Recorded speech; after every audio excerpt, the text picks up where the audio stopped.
warahmatullahi wabarakatuh. Perkenalkan, nama saya Hirni dari kelas konsentrasi SDMA dengan stambuk terakhir 140. Ini saya akan menjelaskan mengenai contoh studi kasus keselamatan dan kesehatan kerja atau biasa disingkat dengan K3. Cleaning service di pabrik gula PT Dharma Usaha Sukses, Cilacap, Jawa Tengah, tewas setelah tersiram air panas di dalam tangki. Kecelakaan ini terjadi akibat operator kran tidak mengetahui bahwa masih ada orang yang membersihkan di dalam tangki tersebut. Kecelakaan tersebut bermula saat 5 pekerja sedang membersihkan bagian dalam tangki gula kristal yang ada di pabrik tersebut.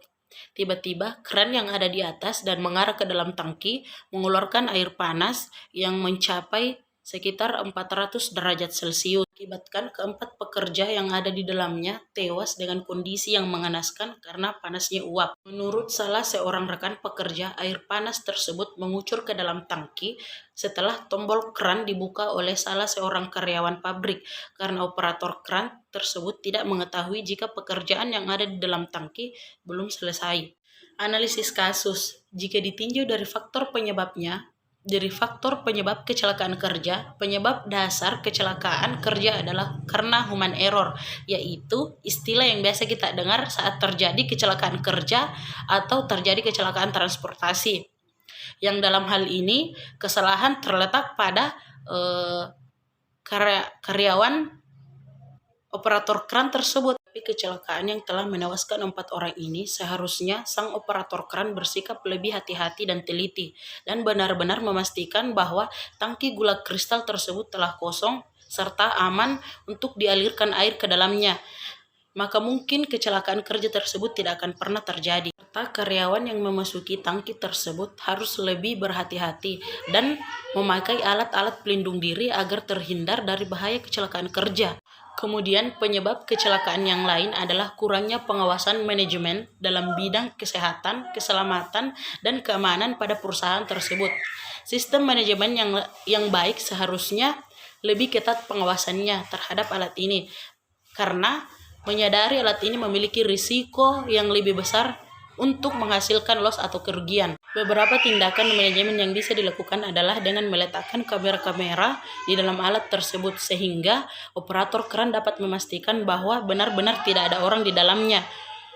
Kemudian apabila teknologi yang canggih dapat diterapkan di sana, maka pada tangki tersebut dapat dipasang sebuah alat pendeteksi di mana apabila di dalam tangki tersebut terdapat orang atau benda asing, maka ada sebuah lampu yang menyala yang mengindikasikan di dalam tangki tersebut terdapat orang atau benda asing. Solusi untuk mengatasi kecelakaan kerja.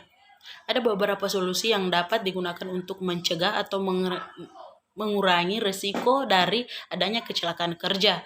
Salah satunya adalah pengusaha membentuk panitia pembina kesehatan dan keselamatan kerja untuk menyusun program keselamatan kerja. Beberapa hal yang menjadi ruang lingkup tugas panitia tersebut adalah masalah kendali tata ruang kerja, pakaian kerja, alat pelindung diri, dan lingkungan kerja. Tata ruang kerja yang baik adalah tata ruang kerja yang dapat mencegah timbulnya gangguan keamanan dan keselamatan kerja bagi semua orang yang ada di dalamnya. Contohnya, seperti kaleng-kaleng yang mudah bocor atau terbakar harus ditempatkan di tempat yang tidak berisiko kebocoran. Jika perusahaan yang bersangkutan mengeluarkan sisa produksi berupa uap, maka faktor penglihatan dan sirkulasi udara di ruang kerja juga harus diperhatikan. Kedua, alat pelindung diri dapat berupa masker, kacamata, sepatu, atau sarung tangan. Alat pelindung diri ini sangat penting untuk menghindari atau mengurangi risiko kecelakaan kerja. Tapi sayangnya, para pekerja terkadang enggan memakai alat pelindung diri tersebut karena terkesan merepotkan atau justru mengganggu aktivitas kerja.